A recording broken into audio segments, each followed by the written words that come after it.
घूमता आईना में आप सब दर्शकों का एक बार फिर से बहुत बहुत स्वागत है। Welcome to everybody on this घूमता आईना YouTube channel, a very special episode that we are bringing today to you। आजकल जो आज की एपिसोड है वो बहुत ही विशेष वो इसलिए है क्योंकि एक ऐसी बड़ी शख्सियत से हम आपका सामना कराने जा रहे हैं। तकरीबन मैं जिनको 30 साल से ज्यादा तो जानता ही हूं, लेकिन पूरे भारत में और भारत के बाहर आपका बहुत ही नाम इसलिए रहा है क्योंकि आप एक कल्चर एक्टिविस्ट रहने के अलावा एक बहुत मशहूर क्लासिकल डांसर, फोक डांसर, अभिनेता, एंकर और सोशल एक्टिविस्ट रहे हैं। लेकिन उससे भी एक बड़ी बात है कि आज का टॉपिक और आज के टॉपिक पे ही सब घूमेगा, घूमता आईना।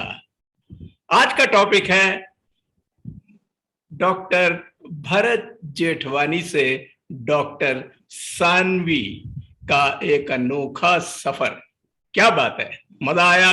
सोच रहे होंगे मैं क्या बोल रहा हूं, लेकिन तमाम जितने नाजरीन हैं, मैं बताना ये चाह रहा हूं कि स्पेशल एपिसोड मैंने इसलिए बोला कि हमारे साथ एक ऐसी शख्सियत है जो आज पूरे दुनिया में डॉक्टर सानवी जेठवानी के नाम से मशहूर है। और इस वक्त सीधे नांदेड़ महाराष्ट्र में, जो कि महाराष्ट्र की एक कल्चरल, एक आप कह सकते हैं गतिविधियों का सेंटर है, वो वहां पर हमारे साथ बैठे हुए हैं। मैं इस्तकबाल करता हूं, खैर मकदम करता हूं, बहुत बहुत स्वागत करता हूं घूमता आईना में डॉक्टर सानवी आपका। ये बताइए कि इतनी खूबसूरत इस वक्त लग रही हैं आप कि मुझे यकीन नहीं आ रहा कि कई दिनों के बाद मैं देख रहा हूं, लेकिन इससे पहले मैंने जब देखा था तो डॉक्टर भरत जेठवानी के रूप में देखा था। और उसके बाद एक ऐसा वक्त आया कि जिस वक्त में मेंटली, साइकोलॉजिकली, दिमागी तौर से आप ना जाने किन विषम परिस्थितियों के अंदर से गुजरी हैं और एक डिसीजन आपने लिया कि एक लिंग परिवर्तन या जेंडर रीअसाइनमेंट सर्जरी, जिसको हम GRS कहते हैं, आप नांदेड़ से दिल्ली के एक हॉस्पिटल में आए और इस पूरी प्रक्रिया को अंजाम दिया, जिसकी आज हम सारी बातचीत का खुलासा हम अपने दर्शकों के साथ करने वाले हैं। तो मुझे ये बताइएगा सानवी जी, आपको भरत अच्छा लगता था या सानवी अच्छी लगती है, और सारी प्रक्रिया बताइए प्लीज। कहते हैं कि आशा जी का गाना याद आ रहा है कि मेरी आवाज ही मेरी पहचान है, वैसे मेरी कला ही मेरी पहचान है। तो भरत हो या सानवी हो, एक कलाकार के रूप में मैं अपने आप को कैसे भी पसंद करती हूँ, लेकिन अंदर मेरे जो एक स्त्री छुपी हुई थी, एक बहुत ही क्या कह सकते हैं कि अंदर दबी हुई जो मंशा थी या इमोशंस थे, इसलिए मुझे सानवी ज्यादा पसंद है। जी जी जी, ये मुझे भी ऐसा लगता है, क्योंकि जब भी हम आपसे मिले हैं तो आपसे मिलते हमने आपके डांसेस देखे, आपकी कल्चर एक्टिविज्म देखा, और तमाम बातों के अंदर झलकता था कि आपके अंदर एक कोई स्त्री छुपी हुई है या महिलाएं छुपी हुई हैं जो कि आपको आवाज दे रही हैं, और जिसके लिए आप चाहती थी कि आप हकीकत में ऐसे ही बने। क्योंकि इंसान जब पैदा होता है, पूरी दुनिया एक बहुत बड़ी दुनिया है और आप अकेले नहीं है, ऐसे लाखों लोग हैं जो कि पूरी दुनिया में है, इस प्रक्रिया से गुजरे हैं, और बल्कि ऐसे हैं जो कि चाहते हैं शायद कर नहीं पाए। लेकिन एक ऐसा डिसीजन जो कि बहुत रेयर लोग करते हैं, कि जिस तरीके से मैंने अभी थोड़ी देर पहले कहा कि जेंडर रीअसाइनमेंट सर्जरी जो है GRS बोलते हैं, इसके बारे में थोड़ा सा बताइए कि आपको कब महसूस हुआ, इनिशियल कब हुआ, और कब आपने इस पर डिसीजन लेने की प्रक्रिया कैसे कैसे रही, इसको थोड़ा सा आप पूरी कहानी को बताइए। एक्चुअली ना, जैसे हम बचपन में, मुझे मेरी माँ बताती है कि आप जब 2 साल के थे ना, जहां पर जेंडर की समझ भी नहीं होती, पुरुष स्त्री क्या है, हम तभी से फीमेल ड्रेसेस की ओर ज्यादा अट्रैक्ट होते थे। अच्छा, यानी कि मेरे सिस्टर के कपड़े पहनना, ये करना, तो यानी कि इसे कहते हैं कि जेंडर डिस्फोरिया। ओके। हम जैसे लोगों पुरुष का शरीर मिला हो या स्त्री का मिला हो, लेकिन उसे ऑपोजिट जेंडर रहने जैसा पसंद है कि मैं अभी मेल हूं तो मुझे फीमेल की तरह रहना पसंद है, हम फीमेल की तरह फील करते हैं। ये मेरे हिसाब से मेरे अंदर ये बचपन से ही था। सिर्फ मुझे जब जेंडर की नॉलेज आई या फिर इन चीजों का पता चला, 14-15 ईयर्स ओल्ड थे, तब हमको पता चला कि हम स्ट्रेट या पुरुष तो नहीं है। जी जी जी। लेकिन क्या होता है ना, एक अंदर की एक लड़ाई रहती है कि हम समाज को कैसे बताएं कि मैं ये नहीं हूं या मुझे ये बनना है या मैं ये बनना चाहती हूँ।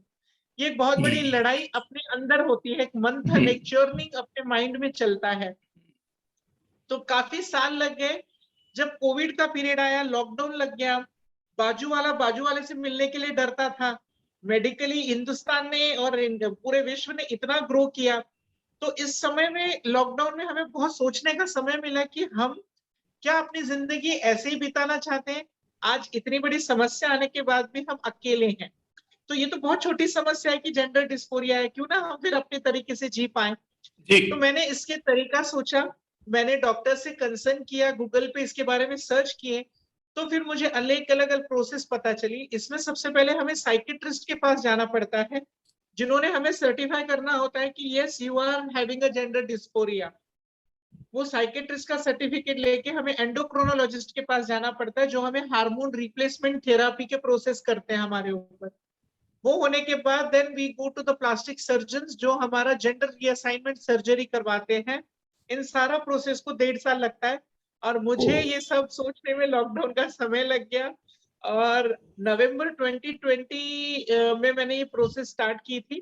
पूरा 2021 1 साल 1.5 साल तक मुझ पर हार्मोन रिप्लेसमेंट थेरापी चला, साइकेट्रिस्ट के कंसर्न्स चल रहे थे। इसके बाद मैंने फिर डिसीजन लेके इस फरवरी 14 और 3 मार्च ऐसे 2 हिस्सों में मेरा सर्जरी हुआ एट ऑलमैक हॉस्पिटल न्यू दिल्ली। तो इसके बीच में जो मेंटल ट्रॉमा जिसका मैं जिक्र कर रहा था, वो एक ऐसा होता है कि शायद पूरी तरीके से बयान आप कर भी ना पाए, और हर शख्स जो इस प्रक्रिया से गुजरता है शायद ना कर पाए। किस किस तरीके के सोच विचार आपके अंदर आते थे पिछले कई साल, मैं कह दूंगा कि उस वक्त के क्या होगा, एक सोशल स्टिग्मा भी माना जाता है कभी कभी, जो मेरे लिहाज से नहीं होना चाहिए। और अब तो खैर इंटरनेट की दुनिया, गूगल की दुनिया इस तरीके से खुल चुकी है कि सब मुट्ठी में आ गया है। तो पूरी दुनिया में ऐसे हजारों लाखों केसेस हैं, और जो एक नेचुरली एक तरीके से इसको माना जा रहा है। तो ये जो जेंडर आइडेंटिटी डिसऑर्डर, बल्कि मैं कह सकता हूं, जिसको ले सकते हो, उसको आपने कैसे, किस किस मेंटल ट्रॉमा या उस पे से क्या क्या लगा आपको कि भाई क्या क्या फीलिंग्स आपके अंदर आई, कुछ उसको बताइए। सही बताऊं तो सर, हमें ना बहुत सालों से डिप्रेशन में जा रहे थे हम। ओ। क्योंकि ऐसे पेशेंट्स, हमारे जैसे लोग डिप्रेशन में बहुत जल्दी जाते हैं और सुसाइड की बहुत ज्यादा कोशिश करते हैं। ओ। ये हमने बहुत ऑब्जर्व किया, ये होता भी है। इसका रीजन है, हम्म। क्योंकि क्या होता है कि आपने ट्रांसजेंडर सुनते ही आपके दिमाग में एक इमेज तैयार होती है। बिल्कुल वो ठीक है है। ताली पीट कर समाज में भीख मांगने वाला व्यक्ति। क्या बात है, बहुत कहीं भी बढ़िया, बहुत बाजार में अच्छा। दिखने वाला व्यक्ति ही ये हम्म। दिखता है लोगों को। ट्रांसजेंडर बोलते ही लोग हिजड़ा या फिर ओ। ताली बजाकर भीख मांगने वाला व्यक्ति। ओ। ये इंसानों की या हिंदुस्तानी दिमाग की एक ना क्या बोल सकते, सोच धारा ऐसी हो गई है। सोच है। तो ये हम डरते थे कि क्या हम हैं क्या। हम्म। हम पुरुष नहीं, ये पक्का पता है, लेकिन हम हैं क्या, यही क्वेश्चन मार्क हो जाता है। क्या मैं गे हूँ? क्या मैं समलैंगिक हूँ? क्या मैं तृतीय पंथी हूँ? क्या मैं ट्रांस वुमन हूँ? मैं हूँ क्या? ये क्वेश्चन मार्क की सबसे बड़ी आपकी लड़ाई रहती है अपने आइडेंटिटी माइंड की के साथ। लड़ाई। जी। हम्म। इसमें फिर फैमिली को कैसे बताना, जो प्रेशर करती है शादी करो, बच्चे दो, लड़की लाओ, बहू लाओ, ये एक दूसरी लड़ाई शुरू हो जाती है। तो इन सब से डर के मारे हम, हमारे जैसे लोग गलती से शादी कर लेते हैं। फिर वो लोग सेटिस्फाइड नहीं रहते शादी से, फिर वहां पे बहुत सारे अलग अलग इश्यूज खड़े होते हैं। हम भी इसी ट्रॉमा से जा रहे थे कि क्या होगा, मैं घर पे सच बताएंगे तो क्या वो एक्सेप्ट करेंगे या नहीं करेंगे। नहीं तो फिर मैंने लिटरली सच बताया, तो मैंने खुद ने 2 बार सुसाइड की कोशिश भी की। मेरे ओ। दिमाग में ख्याल आया था कि कर लेना चाहिए, बेटर लिव दिस लाइफ। लेकिन ऐसा लगा कहीं ना कहीं कि नहीं, हमें संघर्ष करने में ज्यादा ताकत मिल सकती है। हम अगर संघर्ष करेंगे तो हम शायद जी सकते हैं। तो संघर्ष की ताकत बनाने में हमें बहुत टाइम लग गया, क्योंकि ना हिम्मत आना बहुत जरूरी है, जिसे हम सेल्फ कॉन्फिडेंस कहेंगे। बिल्कुल। जिनको जेंडर आइडेंटिटी डिसऑर्डर होता है, जिसको आपने अभी जिक्र किया, ये टर्म में हम अपने आप को कैसे लोगों के सामने पेश करें, या हम किस तरह अपना सच बताएं, सबसे बड़ी मेंटल लड़ाई हमारी यहाँ से शुरू होती है। और ये सब पार करने में हमें बहुत ज्यादा डर था। ऐसा भी हुआ कि मैंने मेरे कजिन्स को ये बात बताई, आधे रिश्तेदार मुझसे बात करना छोड़ दिए, they are not joint with me now. मेरे पापा ने मुझे घर से निकल जाने को कहा था जब उन्हें ये पता चला। तो इन सब से क्या होता है कि हम लोग डिप्रेशन में चले जाते हैं। नेचुरली बहुत ज्यादा हिम्मत लगती है, क्योंकि आपका जब घर से एक्सेप्टेंस नहीं है तो आप बाहर कैसे जी सकते हैं। ये जो अंदर की लड़ाई है ना, ये लड़ना बहुत मुश्किल हो जाती है। कितनी बड़ी बात बताई है आपने, क्योंकि ये वाकई में जैसे मैंने अभी कहा कि अभी कुछ साल पहले तक तो पूरी दुनिया बंद अंधकार में रही है, लेकिन इंटरनेट का जब जमाना आया है, इस इंटरनेट की वजह से तमाम दुनिया के लोगों के बारे में पता चल रहा है कि आप तरीके के आप अकेले नहीं है, इस पे हजारों का काफिला है। और उस काफिले के अंदर ऐसी सिमिलर प्रॉब्लम्स के साथ लोग जो थे, जिन्होंने बोल्डली एक्सेप्ट करा, अब वो चीज एक अननेचुरल जो लग रही थी अब नेचुरल लग रही होगी कि भाई ये तो सीधी सीधी बातचीत है ना। एक संदेश आपने जो दिया है, और जिस तरीके से आप अभी खुश होकर सारी बातों का इजहार कर रही हैं, तो उससे लग रहा है कि अब जो सेल्फ कॉन्फिडेंस जो है वो जो आना एक बहुत बड़ी बात होती है। और कई ऐसे लोग जो पहले अपना मुंह मोड़ रहे होंगे, अब वो सामने आपको एक्सेप्ट कर रहे होंगे।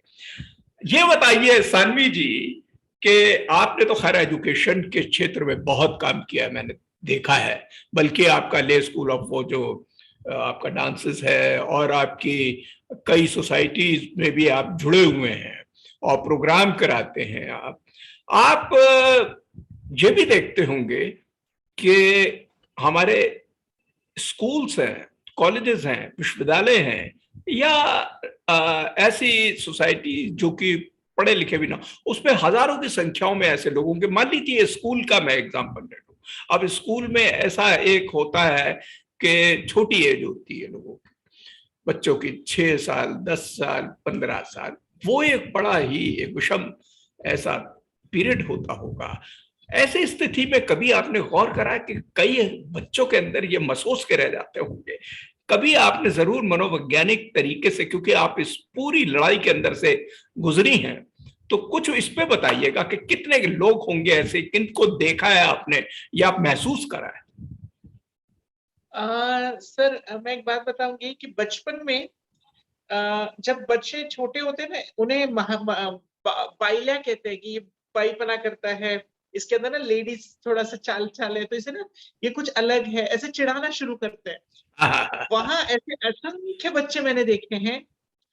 फिर उनको क्या होता है, वो क्वेश्चन मार्क रहते हैं, सही वो बात, बता नहीं पाते अपनी भावनाओं को। सही बात। क्योंकि हमारे कल्चर में छोटी सी भी बात आ गई कि जो जेंडर पे बात आ जाती है या किसी पे आती है, तो वो एकदम से ना पुरुष स्त्री इतना पता है बस, खत्म, और वो चुप हो जाते हैं। और मैंने तो कॉलेज के भी बच्चे ऐसे देखे हैं जो अपनी आइडेंटिटी छुपाते हुए झूठ बोलते हैं कि हम ये हैं वो है, सिर्फ और सिर्फ समाज के डर से। अब बचपन से I am a female performer, तो मेरी थोड़ी चाल ढाल थोड़ी फीमेल जैसी होना, एक्सप्रेशंस वैसे आना, बात वैसे करना। तो जब हम स्कूल में जाते थे ना, हमें तभी हमारे लोग चिढ़ाते थे, ए लड़की, ये छक्का। तो ये जो फील था ना, ये ना देखने में या मजे लेने में बहुत अच्छा लगता है। जब याद आता है ना, उस वक्त उस बच्चे पे मानसिक पीड़ा होती है हकीकत में। और ऐसे मैंने अनेकों बच्चे देखे हैं, लेकिन उनके माँ बाप उनको ना जबरदस्ती लड़का बनाना, जबरदस्ती लड़की बनाना, ये कोशिश करते हैं कि नहीं ये यही है, तुम यही एक्सेप्ट करके रखो। तो वो बच्चों को जब देखते हैं ना, तो पीड़ा होती है दिल में सही बात कि this is wrong, this is wrong. लेकिन आज सोसाइटी में इंटरनेट का जहां आपने जिक्र किया है, एवरीथिंग इज वाइड ओपन, सबको सब कुछ पता है। और this is just because of hormone disbalance in your body. आपको इसको साइंटिफिकली प्रूफ है कि ये होता ही, दिखाई हुई चीज नहीं कि सिखाने से इसको फील हो रहा है। This is what it is bought.